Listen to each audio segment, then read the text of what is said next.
शुरू में आपने बताया कि जो जो इनका जो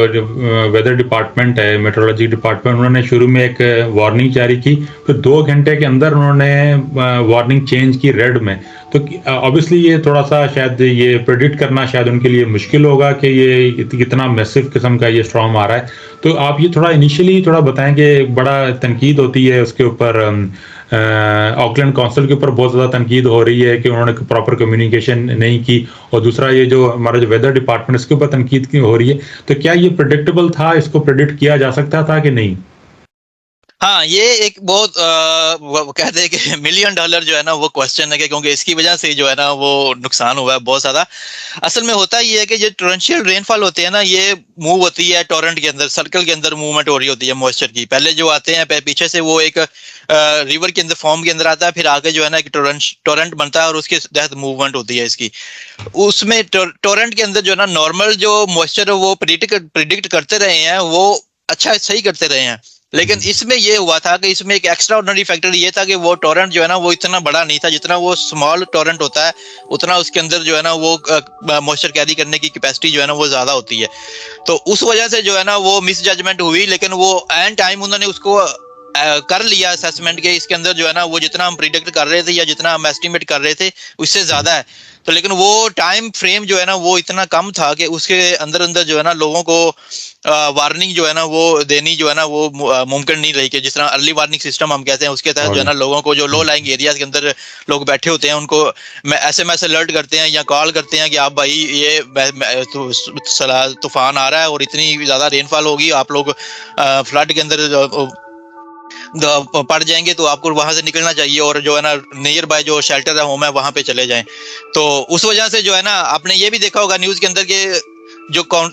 मेयर जो ऑकलैंड का मेयर है उसके उसके पास भी जो इन्फॉर्मेशन जो है ना वो इतनी मतलब मिसमैच या इतनी जो कह लो कि स्कैटर्ड पहुंची कि वो भी इमरजेंसी लगाने के अंदर जो है ना वो हेजिटेट करता रहा कि ये शायद जो है ना ये चीजें ठीक हो जाए और इसको जो है ना वो टाइम के साथ जो है ना ये गुजर जाए। लेकिन आखिरकार हमें ये मिला, रिजल्ट मिला कि जो है ना जो मिसमैनेजमेंट हुई थोड़ी बहुत, इतनी ज्यादा नहीं हुई, लेकिन वो टाइम इतना कम मिला कि वो अर्ली वार्निंग सिस्टम जो है ना वो उनका जो प्रॉपर जो है लॉन्च करते हैं वो जिसके तहत वो इमरजेंसी व्हीकल्स या इमरजेंसी एजेंसी जो है उनको एक्टिवेट करते हैं वो नहीं कर सके। तो उसकी वजह से जो है ना वो जो 4-5 हलाकतें हुई हैं जो हमने देखा कि लोगों को बाद में पानी के अंदर से निकालना पड़ा। नॉर्मली ऐसा होता नहीं है ऑकलैंड के अंदर या यहाँ पे न्यूजीलैंड के अंदर। यहाँ पे अर्ली वार्निंग सिस्टम बड़ा बेहतरीन इनका बना हुआ है और उसके तहत जो है ना वो पहले ही लोगों को बता देते हैं कि आप लोग अपनी अपनी जरूरी चीजें लेके जो है ना तो नियर बाय हाई एरियाज में चले जाएं या नियर बाय शेल्टर होम में चले जाएं। तो लेकिन ये है कि मेरा ख्याल है कि ये पहली दफा या दूसरी दफा ऐसा हुआ कि जो थोड़ा सा जो है ना टाइम इतना कम मिला है लोगों को इवैक्यूएट करने के लिए। तो दूसरा, एक तो टाइम का, दूसरा जो स्टॉर्म की जो नेचर की वजह से आप बता रहे हैं कि वो प्रॉपर उसको प्रिडिक्ट करना भी मुमकिन नहीं था क्योंकि जो नेचर बहुत कंटिन्यू चेंज कर रही है। और दूसरा ऑकलैंड को जो बता दें, हॉरिजॉन्टली ये बहुत बड़ा इलाका है। अगर आप नॉर्थ ऑफ ऑकलैंड से लेकर आप साउथ ऑफ ऑकलैंड तक जाए ना, तो ये तकरीबन ये कुछ 60-70 किलोमीटर का ये स्प्रेड बनता है और ये बहुत बड़ा इलाका है। तो अगर जो जो आप देखें, जो सबब देखें, तो वो नॉर्थ से लेकर साउथ ऑकलैंड तक ये ना इम्पैक्ट हुआ है। तो एक तो इलाका बहुत बहुत बड़ा था और अमाउंट ऑफ रेन बहुत ज़्यादा थी और थोड़ी सी अनप्रडिक्टेबिलिटी भी थी। और ऑकलैंड के मेयर के बारे में जिक्र किया, तो ऑकलैंड का मेयर ये माजरत क्यों कर रहा है, सॉरी क्यों कर रहा है ऑकलैंड के शहरियों से? हाँ, उसमें जो न्यूज में सुनने को चीजें मिल रही हैं कि वो इतना अपने आप को एक्टिव शो नहीं कर सका कि जितना जो है ना उसको नॉर्मली रिस्पॉन्स करना चाहिए और लोगों के पास जाके जो है ना उनके मतलब गाइडेंस देनी चाहिए या जो रिसोर्सेज उसके पास अवेलेबल हैं उनको यूटिलाइज करना चाहिए और वो टाइम देना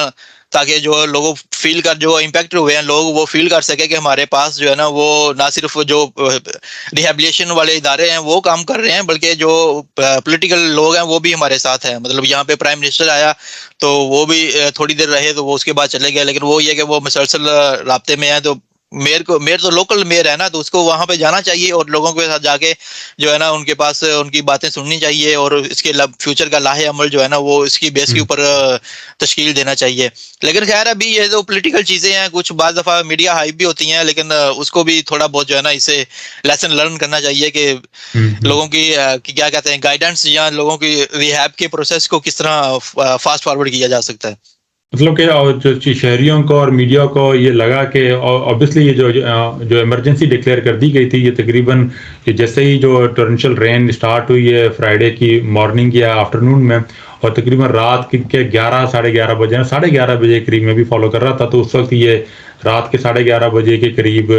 मेयर ऑफिस से ये इमरजेंसी डिक्लेयर कर दी गई थी पूरे ऑकलैंड के जो सिटी में, जो 7 दिन तक के लिए इमरजेंसी है। तो रेड वार्निंग के इशू होने के बाद कुछ चंद घंटों में, तो वो जो चंद घंटों का थोड़ा थोड़ा सा जो पॉज था, थोड़ी सी डिसीजन मेकिंग में वो आ गई थी। वो भी डॉक्टर साहब ने बताया कि वो थोड़ा जो इन्फॉर्मेशन जो आ रही थी वो इतनी ज़्यादा क्लियर नहीं थी। ऑब्वियसली जब इमरजेंसी डिक्लेयर करना उसकी बहुत ज़्यादा कॉन्सिक्वेंसेज होते हैं। इस तरह नहीं है कि जो हमारे जो सिंध के जो चीफ मिनिस्टर थे उन्होंने तकरीबन 27 जिलों में ना एक साथ ही इमरजेंसी डिक्लेयर कर देते हैं और आफत करार दे दिया। तो वहाँ पे एक अलग सियासत है इमरजेंसी की, क्यों डिक्लेयर करते हैं। यहाँ पे थोड़ी सी इमरजेंसी डिक्लेयर करने का एक प्रॉब्लम ये भी होता है कि उसका जो डोमिनो इफेक्ट बनता है वो बहुत बड़ा होता है। ये कि छोटी चीज़ नहीं है कि आपने इमरजेंसी डिक्लेयर कर दी। अगर वो इमरजेंसी की डिक्लेयर, क्योंकि वो ऑब्वियसली सियासतदान है, अगर वो अर्ली डिक्लेयर कर देते, इतनी ज़्यादा वो सीवियरिटी ना होती तो वो भी उसका ना जवाब दे। तो ये चंद घंटों की बात थी जिसकी वजह से इतना ज़्यादा उन पर तनकीद हो रही है, जो कि कई वजह भी हो रही है। आने वाले उन्होंने एक इंक्वायरी भी बिठा दी है कि ये जो रिस्पॉन्स है इसमें क्या, खुद भी उनको इंक्वायरी में शामिल होंगे। तो एक और आपने ये चीज़ देखी कि जो सिर्फ मेयर की बात नहीं है, बाकी जो सिस्टम जो इंस्टीट्यूशन से, रेड क्रॉस थी, ऑकलैंड इमरजेंसी मैनेजमेंट सेंटर था, और जब जिनकी फौज की भी मदद ली गई, वो जो इंस्टीट्यूट से जो सिस्टम यहाँ पे था जो डेवलप था डिजास्टर मैनेजमेंट का, उसका कैसा रिस्पांस था other than Auckland mayor office, जो दूसरा जो सिस्टम थे, दूसरे इदारे थे इनके, जो फायर ब्रिगेड से लेकर पुलिस और सारे इदारे, उनका रिस्पांस कैसा था? नहीं, they did absolute job actually, I would say उन्होंने बहुत ही बेहतरीन काम किया है। क्योंकि जैसे ही इमरजेंसी डिक्लेयर हुई है और उसके बाद जो है ना वो डिफेंस के इदारे और इमरजेंसी व्हीकल्स, तो वो पहले ही हम लोग देख रहे थे कि वो एम्बुलेंस और फायर ब्रिगेड और बाकी जो रेलिवेंट व्हीकल्स थी वो सारी ऑन फील्ड थी, और बहुत सारे जो लोकल इदारे जो थे वो काम कर रहे थे फील्ड के अंदर जाके लोगों को रिहैब के लिए, मतलब लोगों को शेल्टर होम तक लेके आ रहे थे।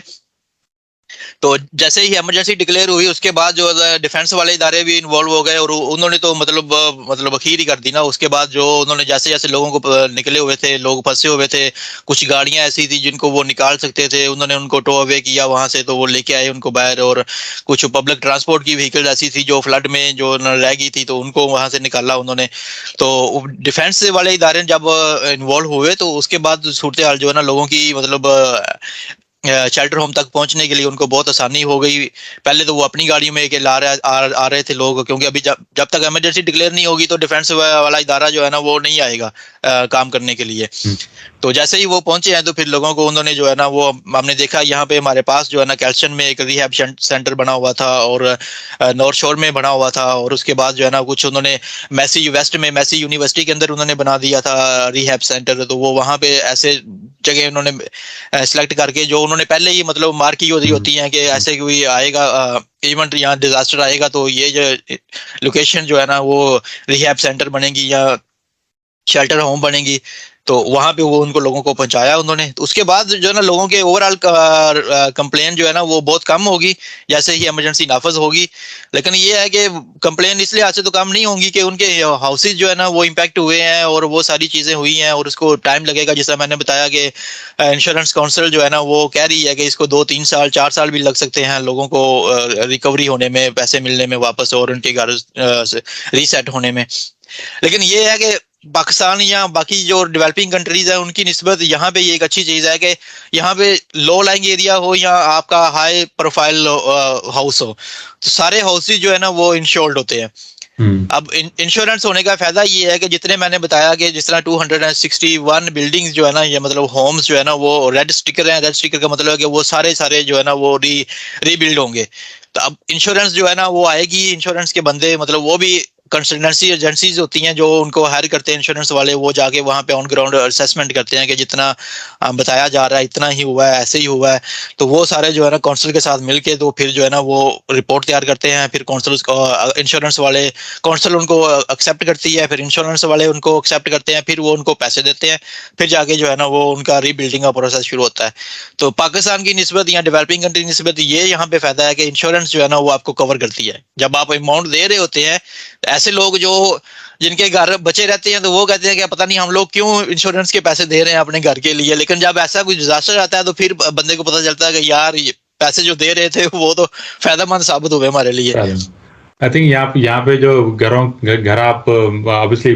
कैश पे भी बाय कर सकते हैं, वैसे भी कर सकते हैं, पर जो मॉर्गेज सिस्टम यहाँ पे चलता है, बैंक से आपको मॉर्गेज लेना पड़ता है, तो उसका एक लंबा एक टर्म होता है। तो बैंक आपको मॉर्गेज देगा ही नहीं जब तक आपकी इंश्योरेंस ना हो घर की। तो इंश्योरेंस एक लाजमी है, क्योंकि बैंक को अपना भी वो एक इंटरेस्ट होता है। तो वो डेफिनेटली वो जो ऑक्यूपेंट होता है, वो जो रह रहा होता है उस घर में, तो उसको डेफिनेटली ऐसी बड़ी सूरत हाल में बड़ा फ़ायदा होता है। एक चीज़ सलीम भाई ने डिस्कस की कि जो शेल्टर वाले जो इलाके जो इन्होंने मार्क किए हुए थे, तो मेसी यूनिवर्सिटी दूसरे, तो ये ऑलरेडी डेजिग्नेटेड होते हैं। ये ऐसा नहीं होता है कि आप जब सैलाब आया हुआ है और उस वक्त आपका जो डिप्टी कमिश्नर है वो ढूंढ रहा है कि कौन सी जगह खाली है। एक वाकया मैं आपको शेयर करता हूँ। ये ठट्ठा का इलाके का ये है, ये 2010 का। तो इस बार तो और ज़्यादा नुकसान हुआ होगा 2010-11 में। तो जो उन्होंने डिप्टी कमिश्नर साहब ने, जो कि अभी हमारे यहाँ तो डिप्टी कमिश्नर इलाके का नहीं होता, बाहर से अक्सर आता है, तो जो उन्होंने इलाका सेलेक्ट किया सैलाब का कि यहाँ पे आप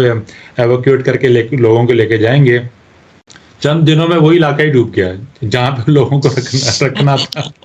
मतलब कि ऑलरेडी मार्क ही नहीं थे इलाके के, भाई ये इलाके ना। तो वो मेरा भी अपना एक्सपीरियंस है डिजास्टर मैनेजमेंट का। जो वॉलंटियर एक था, disaster welfare volunteers red cross के साथ, ये हमने मल्टीपल टाइम हमने एक्सरसाइज की थी कि अगर आपने कोई इस तरह का जो कैंप सेटअप करना है तो कैंप कैसे सेटअप करना है। तो प्रॉपर एक्सरसाइज होती थी कि बच्चों को आपने कैसे सेपरेट करना है, जो इंजर्ड है उनको आपने कैसे ट्रीट करना है, तो फिर ऑकलैंड इमरजेंसी मैनेजमेंट के साथ कोऑर्डिनेशन कैसे करनी है। तो इमरजेंसी का आपने एक जिक्र किया कि जैसे इमरजेंसी डिक्लेयर हुई तो उसके बाद ही आर्म फोर्सेज आ सकती हैं। तो इमरजेंसी डिक्लेयर होने के बाद कई ऐसे इख्तियारात होते हैं जो कि इस तरह के ऑर्गेनाइजेशन के पास भी चले जाते हैं। तो पूरा जो सेंटर है वो उसके जो इख्तियारात जो वहाँ का जो डेजिग्नेटेड होगा उसके पास चले जाएंगे। तो इमरजेंसी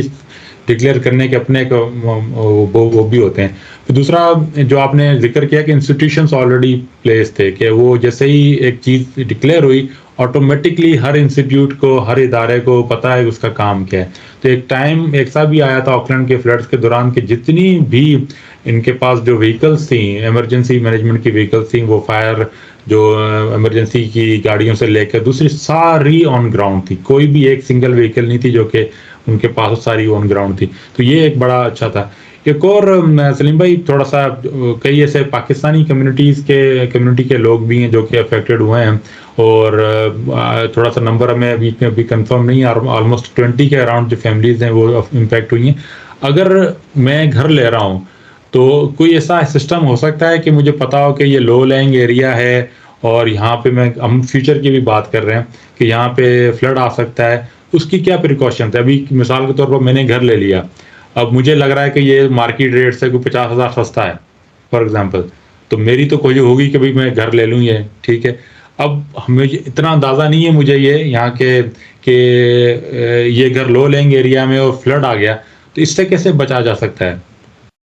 नहीं, पहले तो आपको ये देखना पड़ेगा कि मतलब एक मेरी एडवाइस है as a water professional, strong water professional, या मतलब जो भी रेलेवेंट फील्ड है जिनमें काम करते हैं, तो ऑकलैंड काउंसिल के अंदर जो है ना वहाँ पे उनका एक जियो मैप्स के नाम से जो है ना एक टूल है, तो उसके अंदर आप जाएं तो वहाँ पे उन्होंने जो है ना अप टू 100 ईयर्स जो है ना फ्लड प्लेन जो है ना वो शो किए हुए।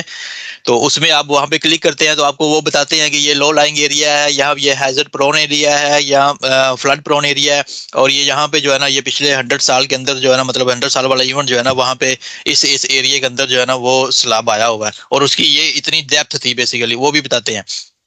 अभी आपने जब घर लेना है तो उसके हिसाब से पहले तो ये चीज है कि आपने ना सिर्फ वो पैसे देखने हैं कि वो कितने का मिल रहा है, उसके साथ आपने उसकी लोकेशन भी देखनी है कि वो स्ट्रीम के अंदर किस जगह पे है, लो लाइंग एरिया में है, मिडिल में है या टॉप में है। अब टॉप वाला घर तो डेफिनेटली वो उस फ्लड से मतलब बचा हुआ है, और मिडिल वाला भी बचा होता है। जो लो लाइंग एरिया होते हैं वो बेसिकली ना सिर्फ वो वंस इन 100 ईयर, बल्कि ना सिर्फ वंस इन 250 ईयर्स, वो बाज दफा 50 साल वाले तो सैलाब के अंदर भी जो है ना वो उनके अंदर फ्लड आ जाता है। तो ये सारी चीजें हमें देखनी होती हैं जब हम घर बाय कर रहे होते हैं या प्लान करते हैं कि देखने कौन सी हमने सबर्ब के अंदर घर लेना है। और आप वहां पे वो जाएं, उनके गूगल मैप से के तरह का जो है ना मैप है वहां पे, उसको कहते हैं ऑकलैंड काउंसिल जियो मैप्स। तो वहां पे जाएं आप, वहां पे जो सिंपल एक दो तरीकाकार है उनका, वो बड़ा बेहतरीन ट्यूटोरियल भी बना हुआ है वहां पे देखें आप, वहां पे अपना घर का एड्रेस वगैरह बैकग्राउंड में वो मैप आपको प्रॉपर जियो गूगल मैप की तरह जो है ना वो एड्रेस देता है पीछे। और वो आप घर का एड्रेस देखें कि वहां उसके गिर्द गिर्द में जो है ना वो फ्लड प्लेन एरिया तो नहीं, फ्लड प्लेन तो नहीं शो कर रहा। वो अगर वो शो कर रहा है तो इसका मतलब है कि वो आप जो है ना वो डिजास्टर के अंदर जाके रहेंगे, और डिजास्टर जब भी आएगा तो फिर आपको जो है ना वो इवैक्यूएट करना पड़ेगा। अर्ली वार्निंग आपको दी जाएगी कि ये ऐसा इस किस्म का सैलाब आएगा, इस किस्म का इवेंट आ रहा है, तो आपको वहां पे निकल के अपनी जरूरी चीजें लेके जो है ना वो शेल्टर होम जाना पड़ेगा या किसी हाई एरिया में जाना पड़ेगा। तो इसमें पहली प्रिकॉशन तो ये है कि आप ये लें, ऐसा चेक करें लेने से पहले, सारा कुछ वहां पे देखें कि आप कहाँ पे आपका घर जो है ना वो लोकेट है। अगर आपने खुदा ना खासा ले लिया हुआ है तो उसका ये है फिर कि आपको फिर कुछ और तरीके लगाने पड़ेंगे। आपको उसका देखना पड़ेगा कि आपका बेड लेवल कितना है, किस लेवल के ऊपर है उसका, और जो आपके साथ वो जो फ्लड प्लेन है वो उसका लेवल कितना है। और उसमें नॉर्मली जो है ना 50 ईयर्स का हम देख लेंगे मोस्टली जो है ना सबब के अंदर जो है ना सब हाउसेज जो है ना वो 50 ईयर्स टू 100 ईयर तक जो है ना वो उसको फ्लड से सेव रखा जाता है। मतलब अगर आपका घर है, हम कहते हैं कि 50 ईयर्स जो फ्लड प्लेन है वो है 12 मीटर तक जो है ना आपका इतना घर वहां पे है, और आपका घर जो है ना तकरीबन उससे 100 मिलीमीटर का बेड लेवल का लाजमी फर्क होता है। 12 मीटर मैंने कहा, उसके बाद जो है ना आपका 12.1 मिलीमीटर मीटर। तो इस तरह 100 मिलीमीटर का जो है ना वो उसका गैप होता है, जो मिनिमम काउंसिल रिकमेंड करती है कि इससे ज्यादा जो है ना वो अगर आप जाएंगे तो फिर वो कहते हैं कि डेवलपमेंट के इशू है और कॉस्ट इफेक्टिव नहीं रहता, वो सारी चीजें हो जाती हैं। तो 100 millimetre for 1 in 100 year storm, 100 साल में एक बार आने वाला तूफान जो होता है उससे बचे होते हैं नॉर्मली जो भी घर बने होते हैं लो लाइंग एरिया के अंदर। लेकिन ये जो आया था ये 250 साल में एक बार वाला आया था, तो इससे जो है ना वो सारे जो है ना वो डूब गए थे। और भी बहुत सारे जो मतलब सिटी रेल लिंक प्रोजेक्ट बन रहा है वो भी इससे बड़ा डिजाइन हुआ था, लेकिन वो भी अंडर कंस्ट्रक्शन है, तो उस वजह से उसके टनल के अंदर भी वाटर चला गया। और भी है ऐसे ऐसे बड़े जो इंफ्रास्ट्रक्चर जो है वो ऐसी सैलाब से जिनको बचा होना चाहिए था, जो फ्लड से बचे होने एरिया थे, वो भी सैलाब के अंदर चले गए, क्योंकि वो भी बड़े प्रोजेक्ट जो है ना वो भी अंडर कंस्ट्रक्शन है। तो ये हमें दो चीजें देखनी पड़ेंगी कि आपको उसका बेड लेवल पहले तो आपने घर लेना है वो वहां पे देखें। पहले नंबर ये है कि वो उसका फ्लड प्रोन एरिया में नहीं है, बजाय आपके 50-60 हज़ार डॉलर जो है ना अगर आप कम दे रहे हैं वहां पे आपको कम मिल रहा है, तो लेकिन ये है कि उसका डिजास्टर का रिस्क जो है ना वो आपको रहेगा, वो तलवार आपके सर के ऊपर लटकती रहेगी जब भी आएगा, तो आपको जो है ना वो। और मजे की बात है कि इस सूरत हाल में वहां पे इंश्योरेंस जो है ना वो भी हाई होगी। इंश्योरेंस वालों को पता है वहां पे कि ये एरिया, अगर आपको नहीं भी पता तो इंश्योरेंस वालों को पता है कि ये लो लाइंग एरियाज है, यहाँ पे हमें जो है ना ज्यादा चांसेस है कि हम लोग पैसे जो है ना इस क्लाइंट को देंगे, तो इस वजह से वो आपसे ज्यादा चार्ज करेंगे। तो अगर आपने ले लिया है तो फिर आप उसका देखें, फिर आपको ज्यादा थोड़ी और हो सकता है थोड़ी बहुत और इन्वेस्टमेंट करनी पड़ेगी आपको जो है ना वो उसका बेड लेवल जो है ना वो ऊपर करना पड़े। तो यही दो चीजें हैं। तीसरी और तो चीज जो है ना वो यही है कि सैलाब आएगा तो फिर आप मुतासर होंगे उससे। एक और जो यहाँ के जो पाकिस्तान के जो लोकल कम्युनिटी के साथ जो राब्ते में थे, एक और चीज़ तो थोड़ी सी हमने नोट की, मेरी पर्सनल परसेप्शन है, थोड़ा सा लिमिटेड आप व्यू कह सकते हैं, कि जो यहाँ के जो मकामी बाशिंदों में आप जो आइलैंडर्स भी कह सकते हैं, दूसरे भी कह सकते हैं, उनके मुकाबले में पाकिस्तानी कम्युनिटी की ऐसा प्रिपरेशन मैंने नहीं देखी। जो सक्शन जो पंप्स थे या जो डीह्यूमिडिफायर थे जो कमर्शियल लेवल के, वो बहुत ही कम या किसी भी पाकिस्तानी फैमिली के पास नहीं थे। अब ये देखें कि अब ये जो फ्लड है, ऑब्वियसली ये बहुत बड़ा फ्लड है, कोई भी ऐसा बंदा मौजूद नहीं होगा जो 250 साल पहले जिसने उसे देखा होगा फॉर एग्जांपल। मगर पाकिस्तानी जो यंग कम्युनिटी यहाँ पर मिसाल तौर 20-25 साल से यहाँ पे आए मैक्सिमम जो लोग हैं, तो उनको उनकी मेमोरी में नहीं है इतना बड़ा फ्लड। मगर जो दूसरे जो मुकामी लोग रह रहे हैं उनको पता है कि ऑलमोस्ट ऐसा फ्लड आ सकता है, यहाँ भी थोड़ा बहुत आते रहते हैं, थोड़ा उनको थोड़ा सा एक्सपीरियंस हमसे ज़्यादा है क्योंकि हिस्टोरिकली हमसे वो पहले आए हैं इन शहरों में। तो उनके पास इस तरह की इक्विपमेंट और वो थोड़े से ज़्यादा प्रिपेयर्ड थे फ्लड से डील करने के एज़ कम्पेयर टू जो हमारी कम्युनिटी थी, क्योंकि हम सच बिल्कुल प्रिपरेशन नहीं थी। तो एक कम्युनिटी में जो मैसेज वगैरह थे कि किसी के पास डिह्यूमिडिफायर भी नहीं था जो कमर्शियल लेवल का, और जो वाटर सेक्शन जो पंप वो भी नहीं थे। तो ये एक छोटा सा एक लेवल नज़र आता है कि हम कितने इल प्रिपेयर्ड थे as a community, as a छोटी पाकिस्तानी कम्युनिटी वाइज, क्योंकि हम बहुत ही यंग हैं, हमें पता नहीं था कि ऐसा सच फ्लड भी आ सकते हैं।